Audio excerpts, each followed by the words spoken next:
Shalom Bapak Ibu sekalian, selamat sore dan selamat hari Natal bagi kita semua. Terpujilah Tuhan yang telah memberikan waktu yang sangat indah bagi kita pada sore hari ini. Di tengah-tengah kemelut pandemi, kita tetap memuji Tuhan, kita tetap merayakan peringatan kelahiran Yesus, dan pada hari ini kita akan melaksanakan ibadah perayaan Natal gereja kita, Gereja Metodis Indonesia Kasih Karunia Medan untuk tahun 2020. Kita akan segera memasuki ibadah kita. Untuk mengiringi prosesi yang akan dimulai, jemaat Bapak Ibu sekalian kami undang untuk bangkit berdiri.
terang yang sesungguhnya yang menerangi setiap orang sedang datang ke dalam dunia. Firman itu telah menjadi manusia dan diam di antara kita. Dan kita telah melihat kemuliaannya, yaitu kemuliaan yang diberikan kepadanya sebagai anak tunggal Bapa, penuh kasih karunia dan kebenaran. Kasih karunia dan damai sejahtera dari Allah, Bapa kita, dan dari Tuhan kita Yesus Kristus menyertai kita sekalian. Amin, amin, amin. Jemaat kami persilahkan duduk.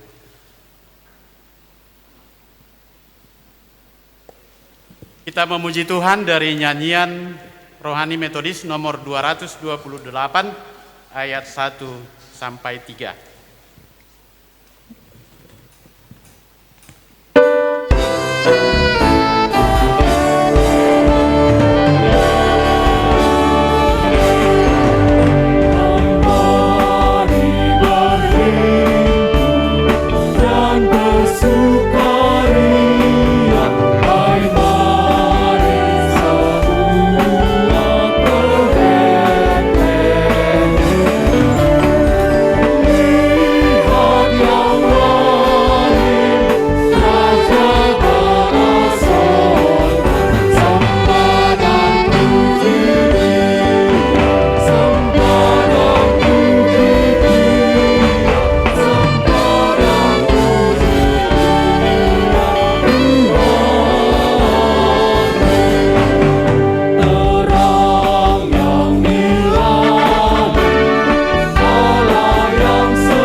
Kita akan mendengarkan liturgi pertama tentang penciptaan.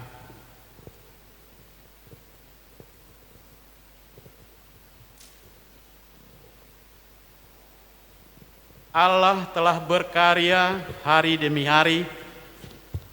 Karyanya sungguh sangat luar biasa, sehingga semua ciptaan menjadi indah dan sesuai dengan apa yang dikehendaki oleh Tuhan.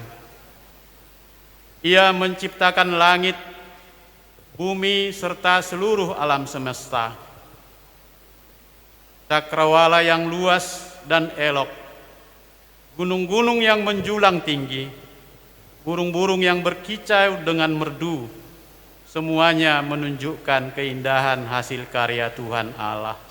Inilah liturgi yang pertama. Betapa indah alam semesta ini, padi menguning, bukit hijau, bunga-bunga berkembang aneka warna, ada matahari, bulan, dan bintang yang silih berganti menerangi bumi. Ada kicau burung di pagi hari, semilir angin berhembus sepoi-sepoi, laut terbentang luas, dan gunung menjulang tinggi. Semuanya itu diciptakan olehnya melalui firman-Nya. Dia berfirman, maka semua jadi. Pada mulanya Allah menciptakan langit dan bumi. Bumi belum berbentuk dan kosong. Gelap gulita menutupi samudra raya, dan roh Allah melayang-layang di atas permukaan air. Berfirmanlah Allah, jadilah terang, lalu dipisahkannyalah terang itu dari gelap. Dan Allah menamai terang itu siang, dan gelap itu malam. Berfirmanlah Allah, jadilah cakrawala di tengah segala air, untuk memisahkan air dari air. Lalu Allah menamai cakrawala itu langit. Berfirmanlah Allah, hendaklah segala air yang di bawah langit berkumpul pada satu tempat, sehingga kelihatan yang kering. Lalu Allah menamai yang kering itu darat, dan kumpulan air itu dinamainya laut. Berfirmanlah Allah, hendaklah tanah menumbuhkan tunas-tunas muda, tumbuh-tumbuhan yang berbiji, segala jenis pohon buah-buahan yang menghasilkan buah yang berbiji, supaya ada tumbuh-tumbuhan di bumi.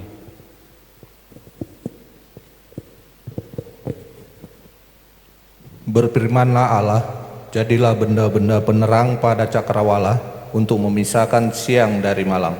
Maka Allah menjadikan kedua benda penerang yang besar itu, yakni yang lebih besar untuk menguasai siang dan yang lebih kecil untuk menguasai malam, dan menjadikan juga bintang-bintang. Berfirmanlah Allah, hendaklah dalam air berkeriapan makhluk yang hidup, dan hendaklah burung-burung berterbangan di atas bumi melintasi cakrawala. Lalu Allah memberkati semuanya itu. Firman-Nya, berkembang biaklah dan bertambah banyaklah, serta penuhilah air dalam laut, dan hendaklah burung-burung di bumi bertambah banyak. Maka Allah melihat segala yang dijadikannya itu, sungguh amat baik. Demikianlah diselesaikan langit dan bumi dan segala isinya. Lalu Allah memberkati hari ketujuh itu dan menguduskannya, karena pada hari itulah ia berhenti dari segala pekerjaan penciptaan yang telah dibuatnya itu. Demikianlah riwayat langit dan bumi pada waktu diciptakan, ketika Tuhan Allah menjadikan bumi dan langit.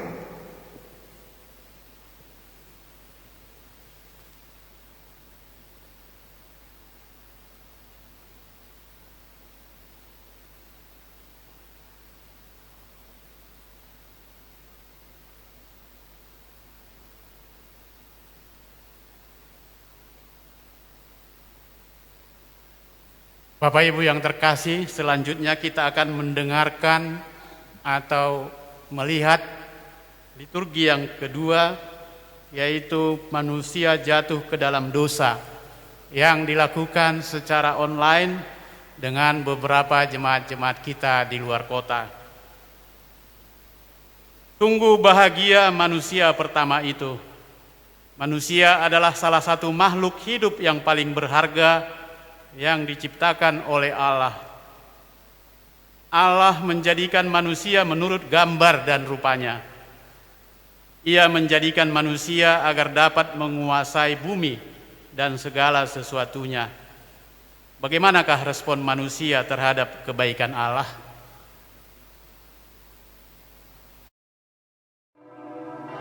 Manusia tidak pernah puas dengan apa yang telah ada padanya. Bisikan iblis yang menawarkan kesenangan dunia ini telah membuat manusia memberontak kepada Allah dan melawan kehendak Allah. Perintah Allah untuk tidak memakan buah di tengah-tengah taman ternyata dilanggar. Hal ini yang membuat manusia jauh dari hadapan Allah. Manusia jatuh di dalam dosa oleh karena keinginannya sendiri. Hidup yang baik tidak mampu memuaskan hati manusia.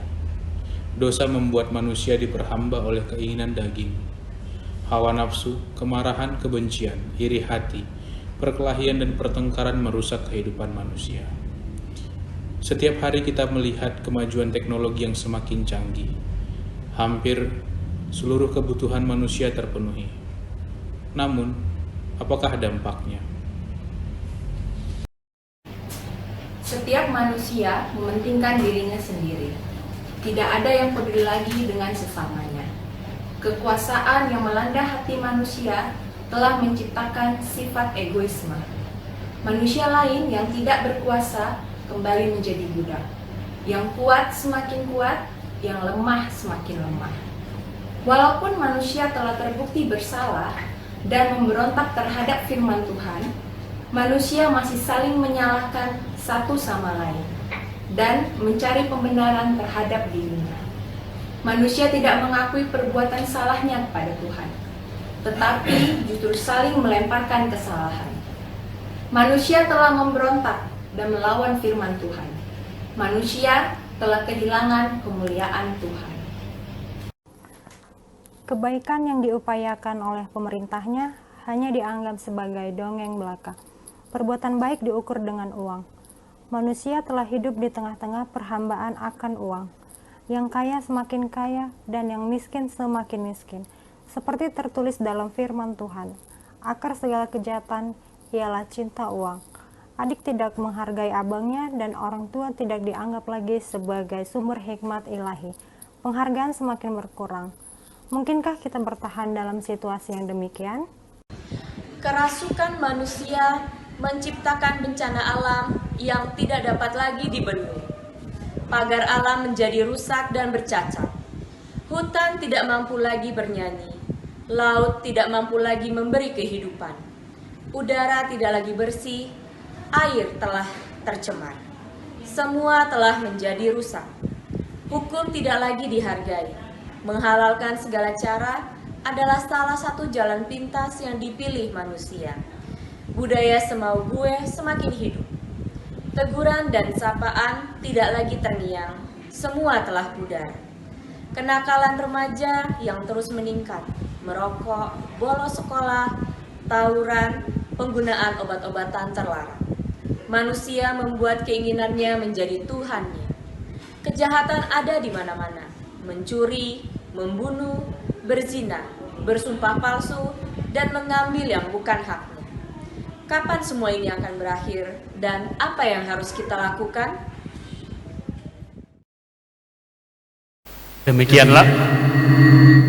Demikianlah Bapak Ibu, liturgi kedua di mana manusia jatuh ke dalam dosa. Baiklah Bapak Ibu, kita akan mendengarkan sebuah lagu pujian yang dibawakan oleh anak kita Dalton Simanjuntak.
Kesetiaanmu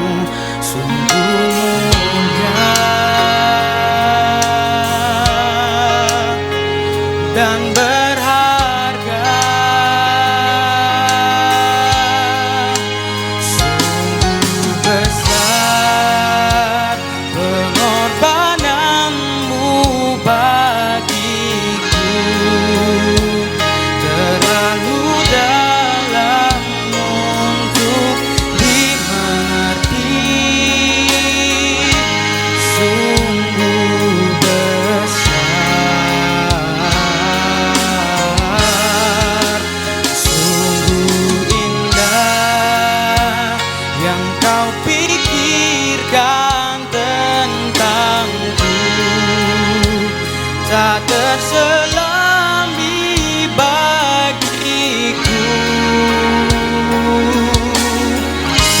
Sungguh indah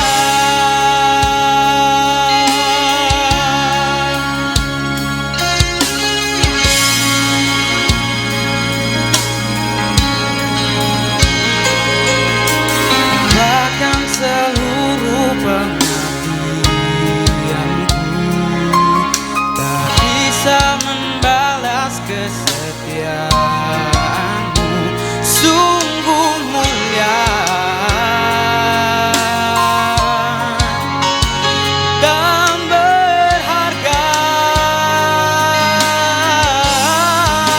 Sungguh besar pengorbananmu bagiku, terlalu dalam untuk dimengerti. Sungguh besar,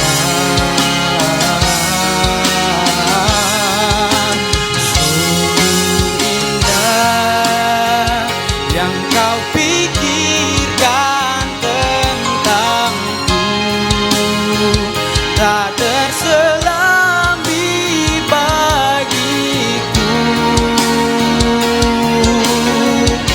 Sungguh indah.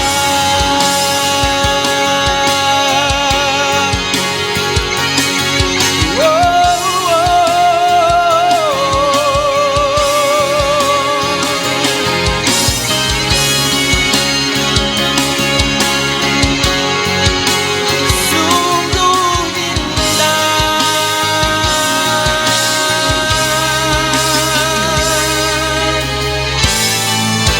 sungguh besar pengorbananmu bagiku, terlalu dalam untuk dimengerti. Sungguh besar,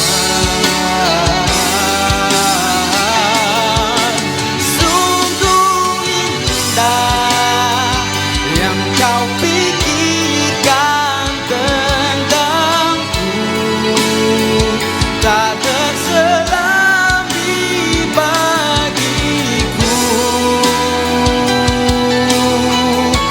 Sungguh indah,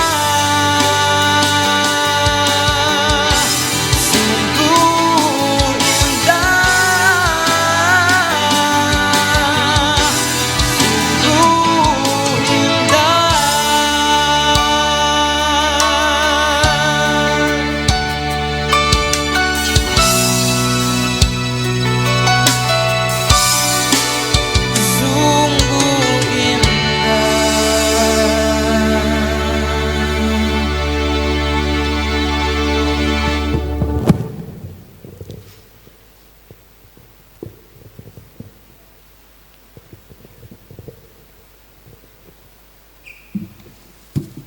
Ya, terpujilah Tuhan. Kita telah mendengarkan sebuah pujian yang sangat indah dibawakan oleh anak kita. Baiklah Bapak Ibu, kita kembali memuji Tuhan dengan bernyanyi nyanyian rohani metodis nomor 224 ayat 1 sampai 3.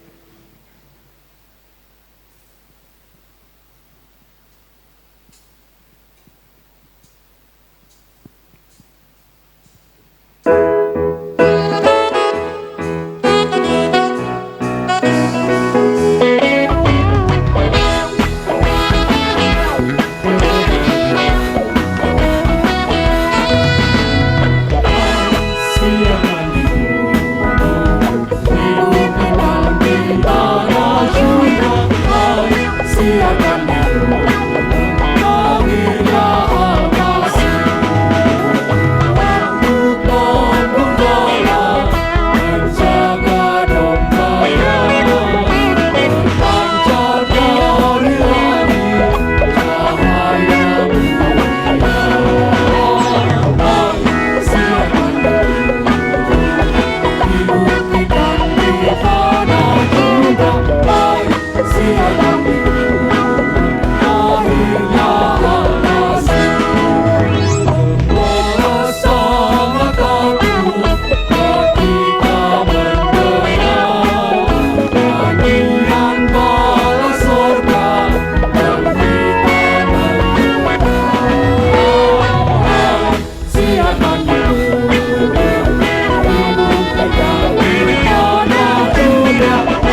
kita akan memasuki dan mendengarkan liturgi bagian ketiga.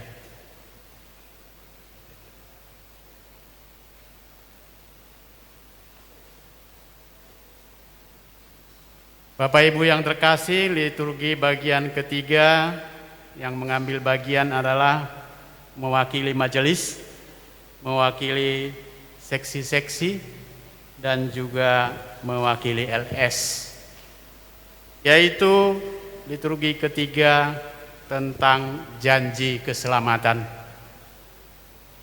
Sebab Allah mengutus anaknya ke dalam dunia bukan untuk menghakimi dunia, melainkan untuk menyelamatkannya oleh Dia. Tuhan adalah pengasih dan penyayang, panjang sabar dan berlimpah kasih setianya. Kasih Allah telah nyata kepada manusia dengan memberikan nubuatan tentang kelahiran seorang Mesias untuk membebaskan manusia itu dari bebannya. Bergembiralah hai umat manusia, bersukacitalah, sebab Mesias yang telah dinantikan telah lahir di kandang domba, tempat yang hina, namun membawa kemuliaan bagi manusia. Allah Maha Baik. Tidak ada yang melebihi kasih Allah kepada orang yang berkenan kepadanya. Kembalilah kepada jalan Tuhan. Ia akan menuntun setiap orang yang mengasihi Dia. Berpeganglah kepada perintahnya. Jiwamu akan merdeka. Persiapkanlah jalan untuk Tuhan. Setiap lembah harus ditimbun. Setiap gunung akan diratakan. Terangkatlah engkau, hai pintu gerbang. Persiapkanlah jalan bagi Tuhanmu. Hiasilah tempatmu dengan emas dan perak. Hiasi kediamanmu dengan sukacita. Sambutlah Tuhan dengan tarian dan gendang. Datanglah ya Immanuel. Datanglah ya Tuhan.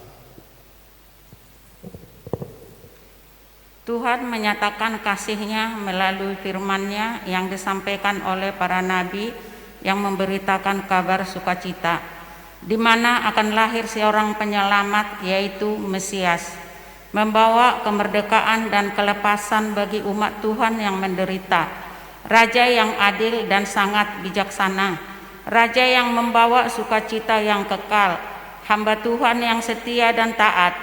Ia akan menata bumi kembali dan ciptaannya yang telah rusak oleh karena dosa dan keinginan jahat manusia. Allah akan memulihkan keadaanmu, kelemahan akan hilang dan kekuatan akan datang, gelap akan berlalu, fajar akan terbit, keluh kesahmu akan berganti dengan nyanyian. Tidak akan ada lagi kelaparan, tidak akan ada lagi penindasan. Allah mengenal umatnya, tidak ada satupun yang tidak terdata dengan baik. Lihatlah, aku menjadikan sesuatunya baru. Itulah janji Allah kepada manusia. Sejarah mengungkapkan dan membuka tabir-tabir hikmat. Kesalahan yang semula tidak akan terulang kembali. Seluruh bumi akan menyaksikan terbitnya terang. Kaum miskin dan papa tidak lagi membungkuk. Lihatlah, ribuan bala tentara surga menari dan bernyanyi bagai ribuan cahaya yang kerlap-kerlip. Saat itu gemas suara gemuruh angkasa raya berkata kepada manusia, hari ini telah lahir bagimu juru selamat, yaitu Kristus Tuhan di kota Daud. Dan inilah tandanya bagimu, kamu akan menjumpai seorang bayi dibungkus dengan lampin dan terbaring di dalam palungan. Kemuliaan bagi Allah di tempat yang maha tinggi dan damai sejahtera di bumi di antara manusia yang berkenan kepadanya.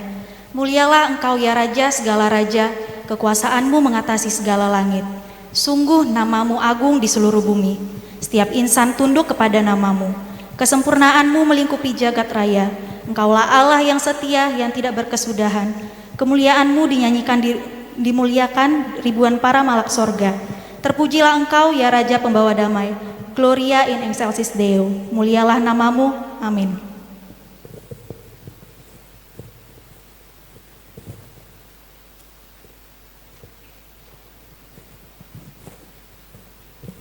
Kita akan mendengarkan sebuah lagu pujian yang akan disampaikan oleh Bapak Amir Simorangkir.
Merry Christmas. Terpujilah Tuhan, kita telah mendengarkan tadi sebuah lagu pujian yang dibawakan oleh Bapak Amir Simorangkir. Selanjutnya kita akan mendengarkan liturgi bagian keempat, yaitu penggenapan Sang Terang.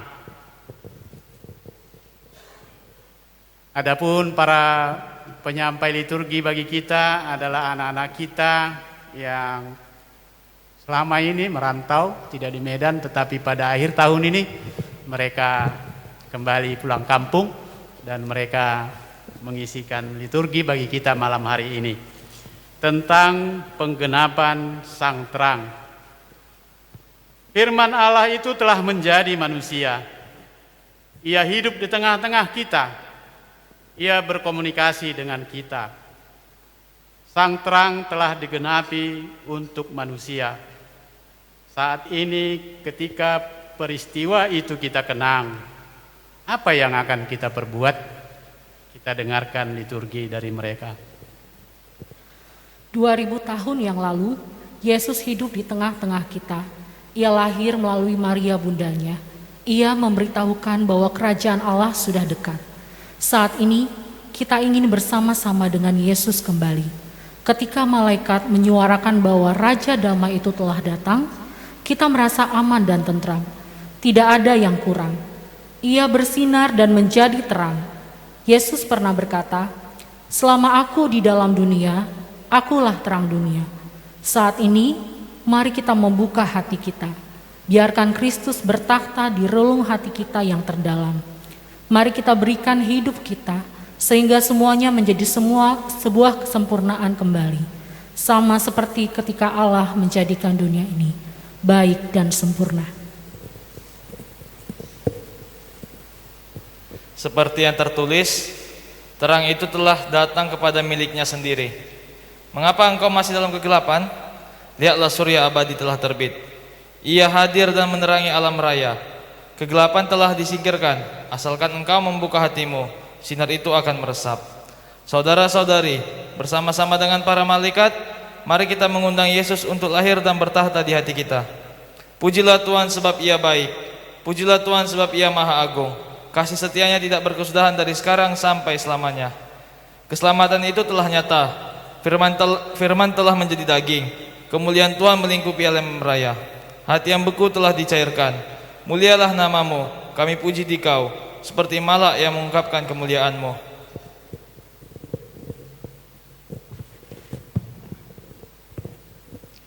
Terang akan bersinar di dalam gelap, dan kegelapan tidak akan menguasainya. Jadilah terang yang bersinar di dalam kehidupan sehari-hari dengan menjadi teladan dalam berbagai aspek, sehingga orang akan melihat Kristus di dalam diri setiap orang percaya dan memuliakan Allah. Kemuliaan bagi Allah di tempat yang maha tinggi, damai di bumi di antara manusia yang berkenan kepadanya.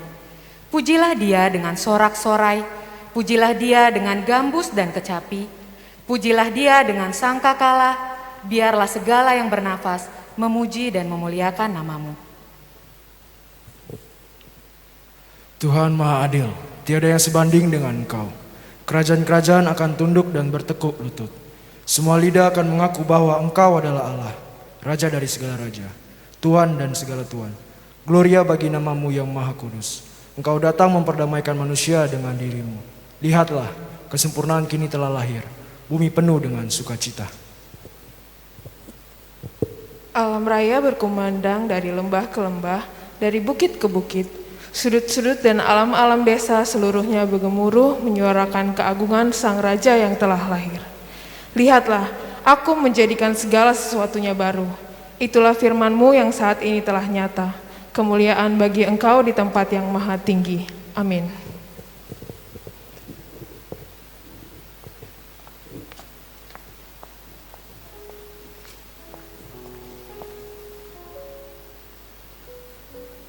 Bapak Ibu yang terkasih, kita akan masuk ke dalam acara berikutnya, yaitu memberikan persembahan.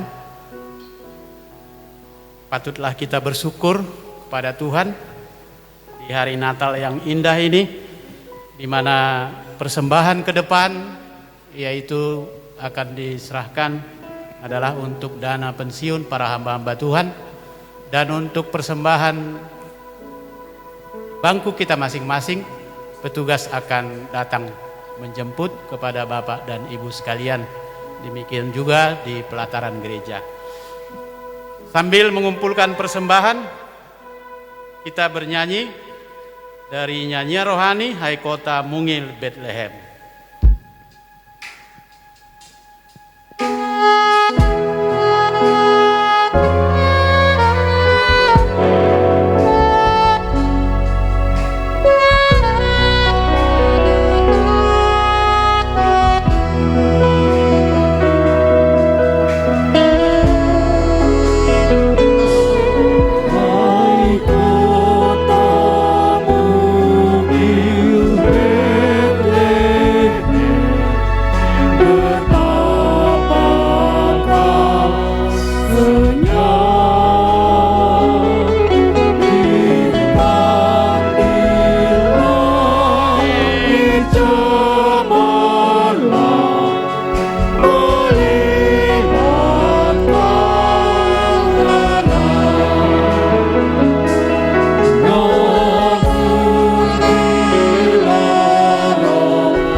sekalian, kami undang bangkit berdiri. Kita akan serahkan persembahan kita dengan bernyanyi bersama. Mohon Tuhan memberkati.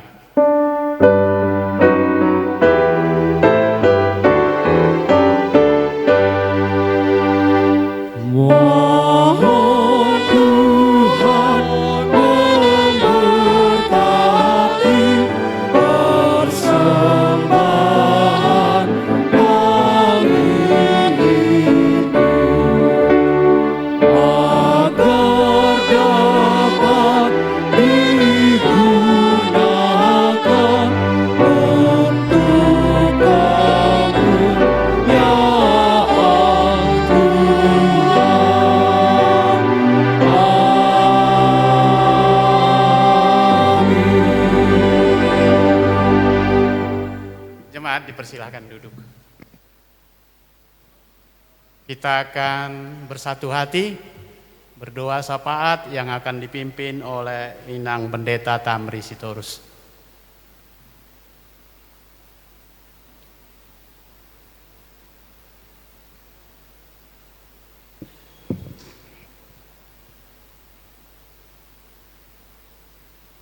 Jemaat Tuhan mengingatkan kita bersama, besok kita ibadah jam 10 pagi.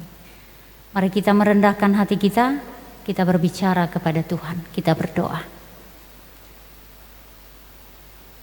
Terima kasih Tuhan untuk saat ini. Kami bersyukur Tuhan mengundang kami dalam ibadah kami malam ini. Biarlah kedatangan kami nikmati. Kami melihat-Mu dengan iman kami. Kami menikmati kelahiran Tuhan. Dan damai sejahtera kami tidak hilang. Dengan ibadah kami, persekutuan kami setiap jiwa. Baik yang ibadah di rumah. Biarlah kami semua memuliakan-Mu. Dan kami mendapat berkat dan sukacita surgawi. Terima kasih Tuhan untuk pengampunan-Mu. Dan biarlah kami menghidupi pengampunan-Mu itu. Supaya berarti hidup kami. Ketika kami hidup di dunia ini. Memuliakan Allah kami. Inilah permohonan kami Tuhan saat ini. Kami berdoa untuk seluruh jemaat-Mu, Gereja Metodis Indonesia, wilayah 1, wilayah 2, pengembangan. Tuhanlah yang mengingatkan kami dalam setiap langkah kami. Tuhanlah yang menjadi penolong bagi kami. Tuhanlah yang menjadi Tuhan bagi kami. Yang harus kami imani, yang harus kami percayai. Ketika kami terbeban, ketika kami bergumul, ketika kami harus menangis, ketika lutut kami harus kami pakai, kami serahkan ke tangan Tuhan. Biarlah sungguh-sungguh kami percaya bahwa Tuhan memberikan kekuatan. Tuhan menolong kami, membukakan kemudahan-kemudahan untuk segala sesuatu yang kami rindukan. Saat ini kami berdoa ya Tuhan, untuk jemaat Tuhan yang berduka, untuk jemaat Tuhan yang sakit. Dari tempat ini kami bersama-sama mengantarkan mereka setiap jiwa ke tangan Tuhan. Biarlah tangan Tuhan mereka rasakan sampai menjamah tubuh mereka yang sakit. Biarlah roh Tuhan taruh dalam hati mereka. Mereka tetap bersandar kepadamu di dalam iman dan sukacita surgawi. Kami berdoa ya Tuhan untuk bangsa dan negara kami. Kami serahkan kepadamu untuk semua pemimpin negara kami ini.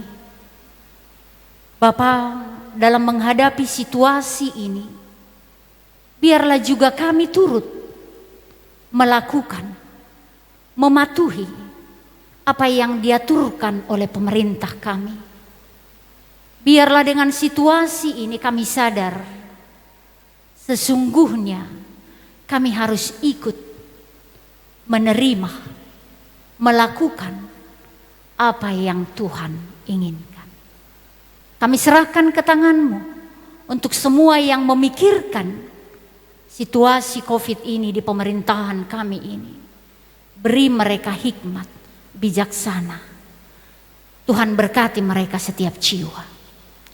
Kami berdoa untuk gereja Metodis, untuk kami para hamba-hamba Tuhan, seluruh pelayan-pelayan-Mu. Tolong kami Tuhan membawa umat-Mu mengenal-Mu, membawa umat Tuhan percaya kepada-Mu. Jadikan kami semua menjadi berkat, nama Tuhan bermulia. Terima kasih Bapa Surgawi untuk semua kerinduan-kerinduan anak-anak kami, cucu-cucu kami. Biarlah kami antarkan dengan iman, jadilah kehendak-Mu. Seperti Maria yang berkata, aku ini adalah hamba-Mu, jadilah kehendak-Mu kepada kami. Dalam nama Yesus kami bersyukur dan berdoa. Amin. Bapak dan Ibu yang diberkati Tuhan, kita bangkit berdiri, kita muliakan Tuhan.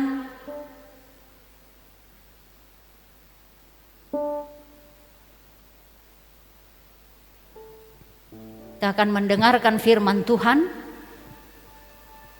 Muliakanlah Tuhan Allah.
Kita berdoa. Damai sejahtera Allah yang melampaui akal dan pikiran, itulah yang hadir bersama-sama dengan kita sekalian ketika kita akan mendengarkan firman Tuhan.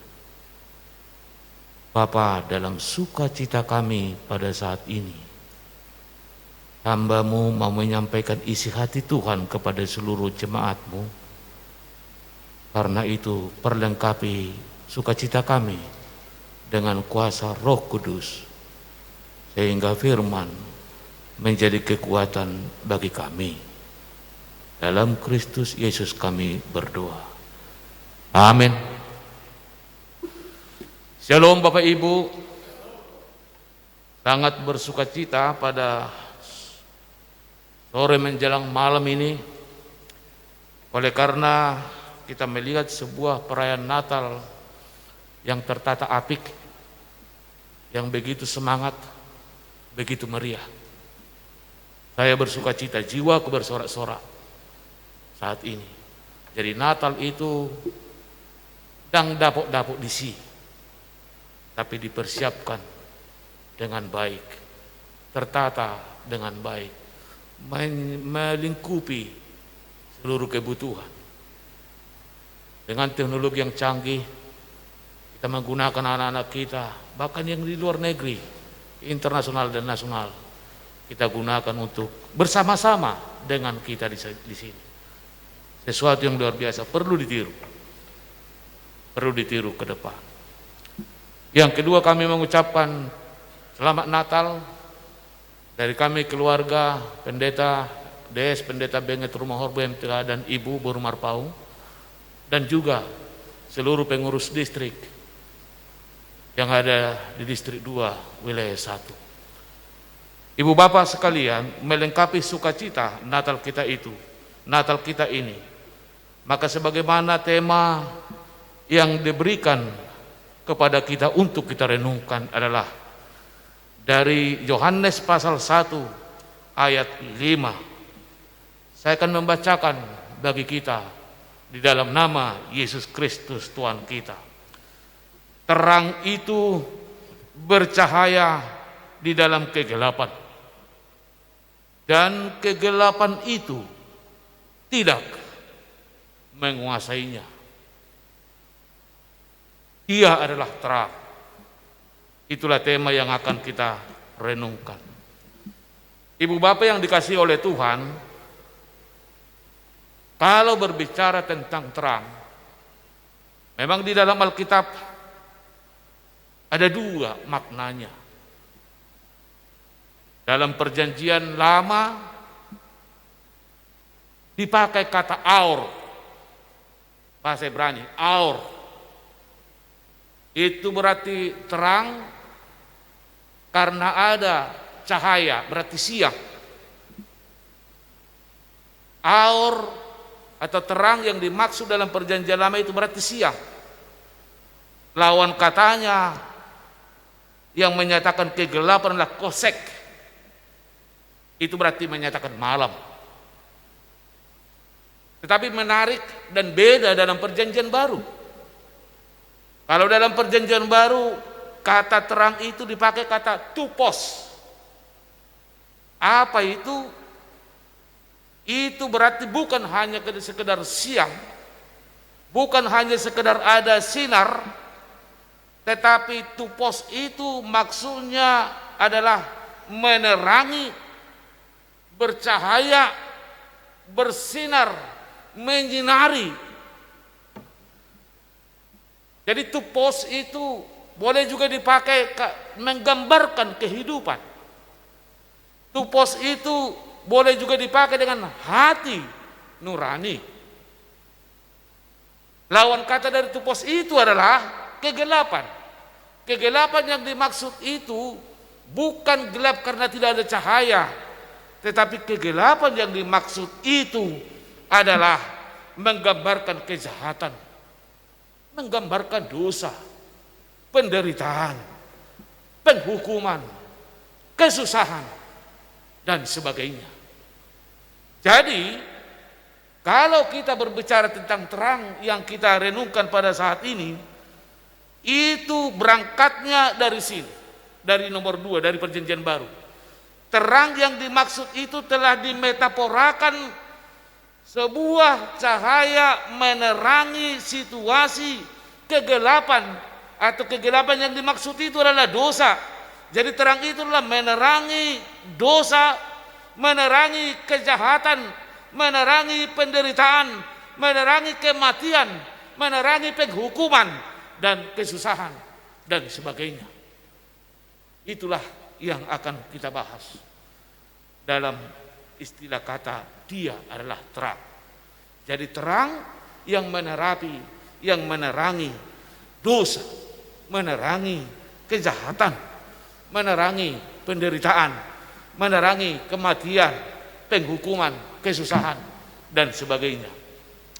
Ibu bapak dan saudara-saudara yang dikasihi Tuhan, jadi Natal kita, tema Natal kita ini titik berangkatnya dari kata tupos tadi atau terang. Kita harus sepakat dulu tentang itu. Itu berarti tupos itu atau terang yang akan mau kita diskusikan adalah yang menerangi penderitaan kehidupan manusia, yang menerangi penghukuman, yang menerangi hati nurani manusia. Kehadiran terang itu bukan sekedar cahaya, tapi dia menerangi penderitaan, menerangi kesusahan manusia, menerangi dosa-dosa manusia. Pertanyaannya, siapakah terang yang dimaksud? Kita mengatakan tadi, dialah. Tema ini sebenarnya bukan, sudah dijawab itu. Dia adalah terang. Siapa dia itu? Dia adalah Yesus. Bahwa terang yang dimaksud adalah Yesus, dan itulah yang kita sebut dengan Mesias. Sesungguhnya amanginang, pada waktu Yesus juga sudah jelas dikatakan itu. Akulah terang itu. Barang siapa yang mengikut aku, ia tidak akan berjalan dalam kegelapan, melainkan ia mempunyai terang hidup. Jadi terang itu adalah Yesus. Dialah Nabi yang sudah dinubuatkan Nabi Yesaya 700 tahun sebelum Yesus lahir. 100 tahun sebelum Yesus lahir, Nabi Yesaya sudah menubuatkan akan datang Mesias. Dalam Yesaya 9 ayat 1 sudah jelas dikatakan, bangsa yang berjalan di dalam kegelapan telah melihat terang yang besar. Mereka yang diam di negeri kekelaman, atasnya terang telah bersinar. Itu yang dikatakan oleh Yesaya dalam pasal 9 ayat 1. Itu berarti nubuat itu sudah lama ada. Jadi kehadiran terang Yesus sebagai terang bukan tiba-tiba. Kehadiran Yesus sebagai terang melalui perencanaan Allah yang matang. Sekalipun dalam penantiannya umat Israel sempat ragu-ragu, umat Allah sempat ragu-ragu, dan bahkan sudah bosan karena rentang waktu 700 tahun sampai kelahiran Yesus itu bukan waktu yang singkat, tetapi itulah Allah. Dan itulah menjadi catatan iman bagi kita orang percaya, bahwa bagi Allah apa yang sudah direncanakannya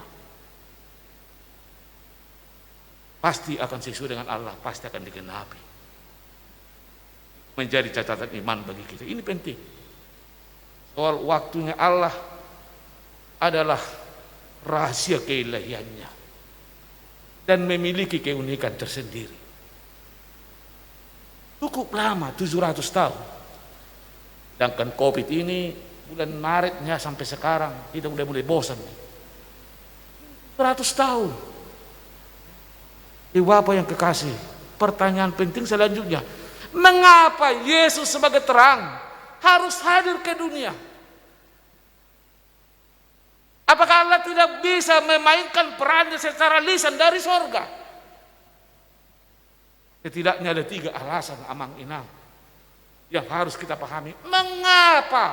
Mengapa Allah hadir ke dunia? Pertama, karena Allah memang sungguh-sungguh mengasihi manusia. Itu alasan pertama. Pengasihan itu harus dibuktikan dengan pengorbanan. Pengasihan itu harus dibuktikan dengan perbuatan langsung. Atas dasar itulah maka dia rela turun tahta dari keagungannya, mengambil rupa manusia, di mana dulunya dia dipahami sebagai Allah yang jauh, Allah yang transenden, Allah yang jauh, jauh di sana. Dia hadir menjadi Allah yang imanen.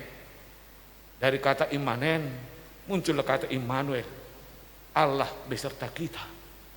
Dia bukan Allah yang jauh lagi di sana, tetapi Allah yang sudah bersama-sama dengan kita, atau Immanuel. Jadi tujuannya jelas, Dia mau membuktikan bahwa dia sungguh-sungguh mengasihi hidup kita. Pengasihannya itu bukan sekedar kata-kata, bukan sekedar perintah, tapi pengasihannya itu dia mau mengalami situasi manusia. Pengasihannya bukan hanya sekedar kata atau lisan, tapi pengasihannya harus dilakukan dengan cara tindakan, ikut merasakan penderitaan manusia, supaya jangan ada lagi alasan bagi manusia yang mengatakan aina suhodo manaonot Tuhan. Tapi dia katakan, tidak, ini saya turun langsung, saya mau sama dengan kamu. Biar saya buat contoh dulu. Dia menjadi manusia.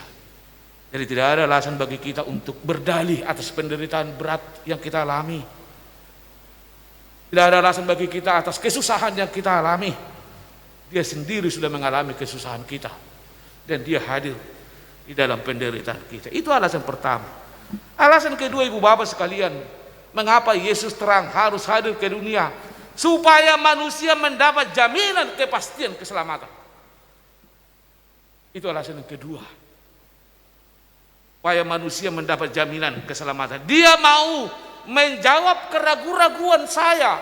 Dia mau menjawab keraguan-raguan kita semua. Sebab jika dalam perjanjian lama, Nabi Yesaya sampai Nabi Meliaki, sampai Yesus sudah lahir pun, bahwa keraguan-raguan itu tentang kedatangan Mesias masih terjadi. Masih terjadi. Mereka sudah sempat krisis kepercayaan kepada Allah. Mereka sudah diombang-ambingkan pengajaran banyaknya sekte pada waktu itu. Umat Allah sudah terjebak pada pengikut agama baru. Umat Allah sudah terjebak disusupi kepentingan pribadi tokoh agama itu sendiri pada waktu itu. Mereka dibingungkan dengan banyaknya peraturan-peraturan keagamaan pada waktu itu. Mereka juga dibingungkan dengan hasil rekayasa tokoh agama pada waktu itu. Pemimpin-pemimpin agama bukan lagi meluruskan iman mereka berdasarkan Taurat Musa, tetapi telah mengelabui jemaat pada waktu itu untuk kepentingan sesaat. Dan akhirnya jemaat berada pada penyesatan. Jadi sebenarnya mereka sudah sempat ragu akan kedatangan Mesias. Itu sebabnya ketika Yohanes Pembaptis berkhotbah di padang gurun dan membaptis, berduyun-duyun orang datang kepada engkau ke Mesias itu. Itu menunjukkan keraguan-raguan. Engkau ke Mesias itu. Ajugari Rosi Yohanes Madok Ido Audwe. Andaikan dia mau mencuri kemuliaan Allah, jemaat itu pasti, oh iya, pasti akan yakin juga itu pada waktu itu. Pasti yakin, karena mereka memang ragu-ragu tentang kehadiran Allah, kehadiran Mesias. Tetapi di dalam wibawanya, Yohanes mengatakan dengan jujur, yang akan datang itu membuka tali kasutnya pun aku tidak layak. Itu kata Yohanes. Jadi kehadirannya membawa jaminan yang pasti, mengubahkan keraguan-raguan menjadi sesuatu yang pasti. Itu alasan yang kedua. Alasan yang ketiga, ibu bapak dan saudara-saudara yang dikasihi Tuhan, dan inilah yang perlu kita perluas lagi untuk menerangi kegelapan yang dialami manusia. Untuk menerangi kegelapan yang dialami manusia. Ibu bapak yang kekasih, disinilah kita melihat peran Yesus itu sebagai terang. Sejak manusia pertama, sejak jatuh ke dalam dosa, maka sesungguhnya manusia sudah berada dalam kegelapan hidup. Sekali lagi, kegelapan hidup. Kegelapan hidup. Sejak manusia sudah jatuh ke dalam dosa, manusia itu sudah berada dalam kegelapan hidup. Kegelapan hidup itu bukan tidak ada cahaya, tetapi seperti yang dikatakan oleh seorang filsuf Diagones, dia katakan bahwa kegelapan yang dimaksud adalah hati manusia sudah penuh dengan egois. Hati manusia sudah penuh dengan dengki. Hati manusia sudah penuh dengan iri. Hati manusia sudah penuh dengan penipuan dan kebencian. Inilah kegelapan itu. Matahari memang tetap bersinar.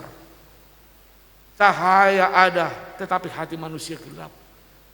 Dunia tetap bercahaya, tetapi di dalam hati manusia penuh dengan ketidakjujuran. Dunia tetap terang, tetapi di dalamnya sudah banyak penipuan. Dunia tetap berkilau, tetapi di dalamnya sudah banyak kemiskinan, penderitaan karena terstruktur. Dunia tetap mendapat cahaya, tetapi di dalamnya penuh dengan perang, penuh dengan perilaku kasar, penuh dengan pemberontakan, penuh dengan pembunuhan, dan sebagainya. Dan semua ini diawali dari hati nurani, diawali dari kematian iman, diawali dari ketidakmengenalannya kepada Yesus sebagai terang. Ibu bapak yang kekasih, maka kepada situasi seperti inilah Yesus sebagai terang hadir. Dia membawa misi Allah. Dia menghadirkan sorga di bumi. Dan inilah hakikat Natal itu yang sesungguhnya. Natal, ketika kita merayakannya, maka kita harus mengingat hakikat Natal yang sesungguhnya adalah terang yang datang itu adalah manifestasi Allah, manifestasi kasih Allah. Dia rela berkorban, dia rela merendahkan dirinya demi keselamatan manusia. Dia mau hidup di tengah-tengah manusia, berdamai dengan manusia, dan memerintah atas kehidupan manusia. Allah mau supaya dunia yang kita tempati ini pada berperilaku kasih. Allah mau supaya manusia berperilaku sukacita. Allah mau agar manusia di dunia membawa damai sejahtera. Allah mau supaya manusia memiliki kesabaran, memiliki kemurahan hati, memiliki kebaikan, memiliki kesetiaan, memiliki kelemah lembutan. Dan Allah mau supaya manusia hidup dalam penguasaan diri. Allah mau supaya manusia mencintai perdamaian. Allah mau supaya manusia menajiskan perang. Allah mau supaya manusia melepaskan diri dari kebrutalan iman. Allah mau supaya manusia menajiskan perilaku pemecah. Manusia menajiskan perilaku kepura-puraan dan sebagainya. Ibu yang dikasihi Tuhan, pada saat Natal ini semua itu bisa terjadi jika kita menerima terang. Karena terang itu akan fungsinya adalah menerangi hati manusia. Jika kita menerima dan mengimani pengajaran terang, maka cita-cita Allah menjadi kenyataan bagi kita. Itu sebabnya yang dikerjakan terang itu bukan mengubah penampilan fisik kita, bukan, tetapi mengubah hati kita. Itulah yang dikerjakan Yesus. Yesus mengajar pikiran kita, dia membentuk hati kita supaya kita mau merendahkan hati antara satu dengan yang lain, supaya kita mampu saling memaafkan, saling mengasihi antara satu dengan yang lain, supaya manusia berlaku ramah dan bukan pemarah, supaya manusia berpikir dan bertindak dengan adil, supaya manusia berlaku jujur, supaya kita menjadi umat yang memiliki kepedulian terhadap sesama, supaya kita menjadi manusia yang lemah lembut. Itulah kemauan Allah terhadap kita ketika kita merayakan Natal yang akan kita renungkan. Ibu bapak yang kekasih, pertanyaannya kemudian, saat kapan terang itu kita butuhkan? Saat kapan? Terang itu sangat kita butuhkan setiap saat. Orang Kristen harus menjadi terang setiap saat.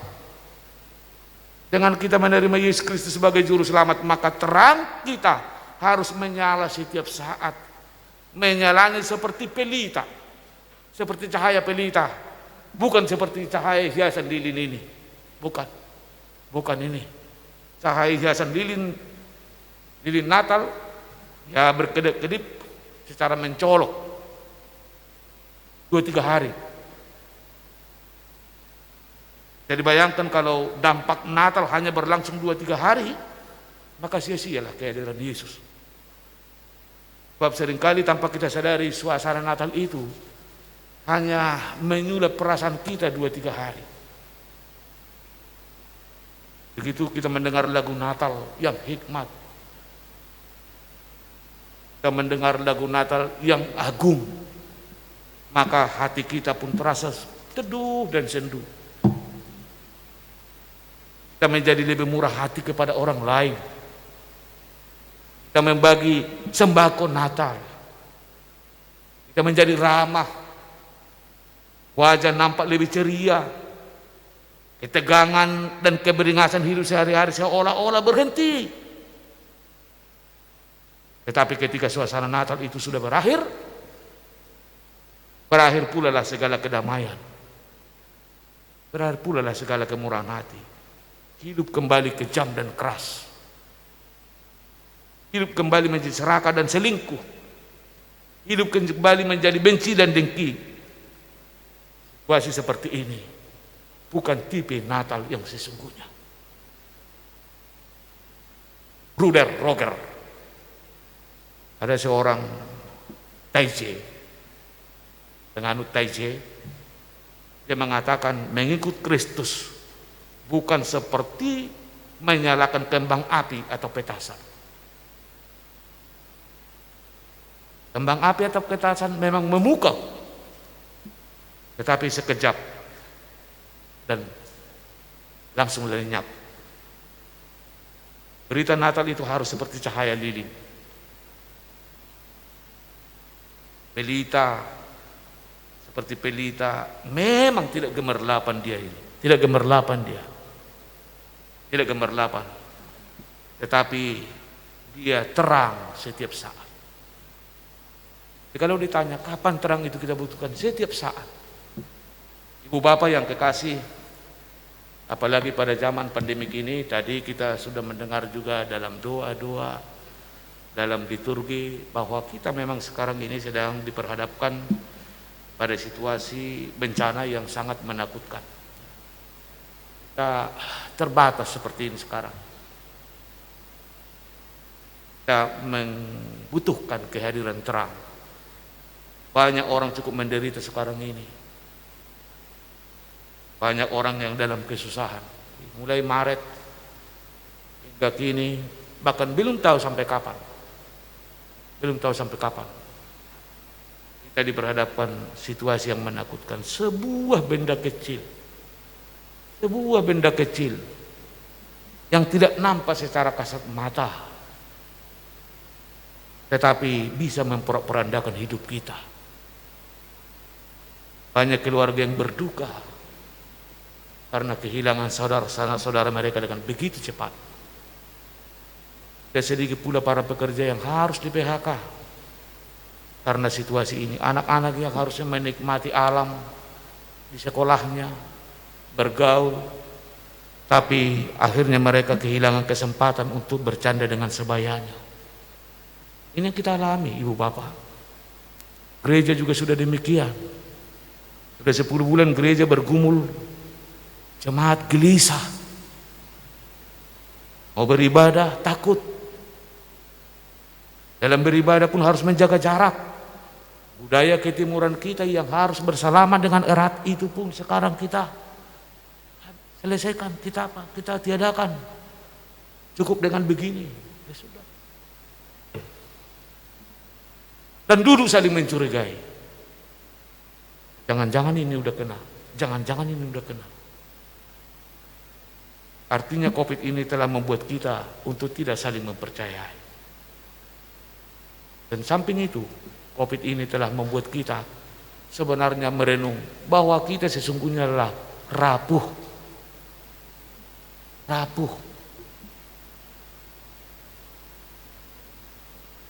Oleh sebab itu, dalam kondisi seperti ini, kita dituntut menjadi terang kepada orang lain.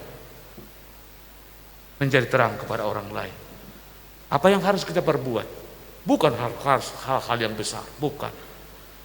Hal-hal kecil pun, asal itu membuat orang lain menjadi nyaman dan tenang dan damai. Itulah terang itu. Kita jangan mencari Yesus lagi. karena dia tidak bersama dengan kita secara fisik lagi. Tapi Yesus sebagai inspirasi menjadi terang telah ada bagi kita. Dan itu yang harus kita lakukan. Pekerjaan-pekerjaannya itu yang harus kita lakukan. Sebagai penutup Ibu Bapak sekalian, dalam berita Natal ini, seorang buta berjalan pada malam hari. Lalu ada seorang dia membawa Petromax dan tongkat. Lalu seorang pemuda bertanya kepadanya, "Kenapa kamu membawa Petromax? Untuk apa itu?" Orang buta itu menjawab, "Ya sebagai penerangan." Loh, bertanya lagi, "Bukankah Anda buta? Untuk apa perlu penerangan? Kalau tongkat itu tidak masalah, tapi untuk apa perlu penerangan?" Lalu orang buta itu menjawab, "Meski saya tidak bisa melihat, tetapi orang lain sudah tertolong dengan Petromax ini. Selain membuat jalanan menjadi terang, tetapi juga menghindarkan orang lain supaya jangan menabrak saya." Dalam situasi seperti ini, kita sebagai anak-anak Tuhan dipanggil memancarkan terang sekecil apapun yang kita lakukan. Marilah kita menjadi terang bagi orang lain. Tuhan memberkati kehidupan kita sekalian. Salam Natal, kita berdoa. Terima kasih Bapa di surga. Berita Natal, berita kesukaan telah hadir bagi kami. Ya Bapa, terjemahkanlah firman-Mu lebih jauh bagi kami, supaya kami semakin lebih mengerti tentang tugas dan tanggung jawab kami ketika Tuhan mengizinkan kami menikmati hidup di dunia ini. Di dunia yang penuh dengan kegelapan ini, seringkali kami tidak mampu berbuat apa-apa. Tapi oleh karena Yesus sudah menjadi sumber inspirasi bagi kami, yang telah menyelamatkan kami, maka kami boleh melakukan apa yang sudah Tuhan lakukan bagi kehidupan kami. Kami lakukan juga bagi orang lain. Terima kasih Tuhan. Berkati seluruh jemaat-Mu. Dalam nama Yesus kami berdoa. Amin. Ibu Bapak sekalian, kami undang untuk bangkit berdiri.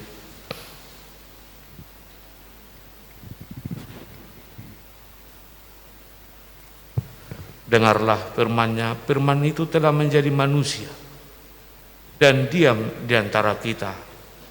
Dan kita telah melihat kemuliaannya, yaitu kemuliaan yang diberikan kepadanya sebagai anak tunggal Bapa, penuh kasih karunia dan kebenaran. Amin. Kita berdoa doa yang diajarkan oleh Tuhan Yesus. Bapa kami yang di sorga, dikuduskanlah nama-Mu, datanglah kerajaan-Mu, jadilah kehendak-Mu di bumi seperti di sorga. Berilah kami pada hari ini makanan kami yang secukupnya, dan ampunilah kami akan kesalahan kami, seperti kami juga mengampuni orang yang bersalah kepada kami.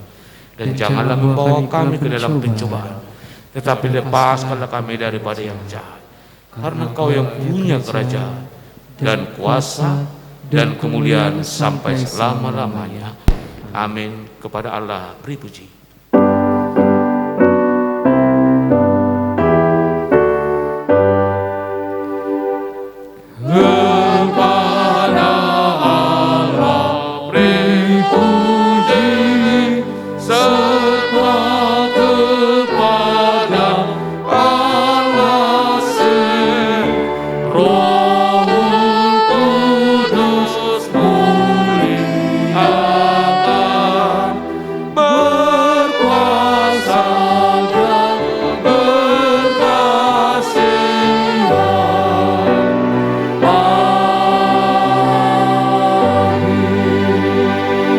Tuhan memberkati engkau dan melindungi engkau.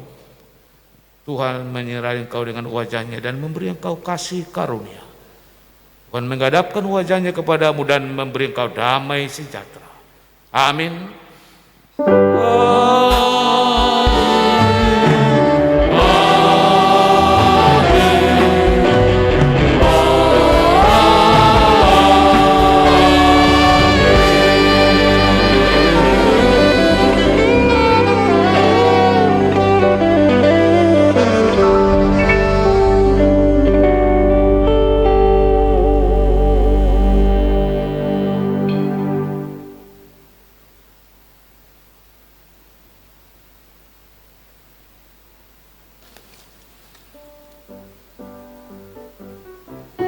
Amin. Shalom. Selamat Natal bagi kita semua dan selamat Natal bagi Bapak Ibu yang ada di rumah. Tuhan memberkati.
Hey, jingle bells, jingle all the way.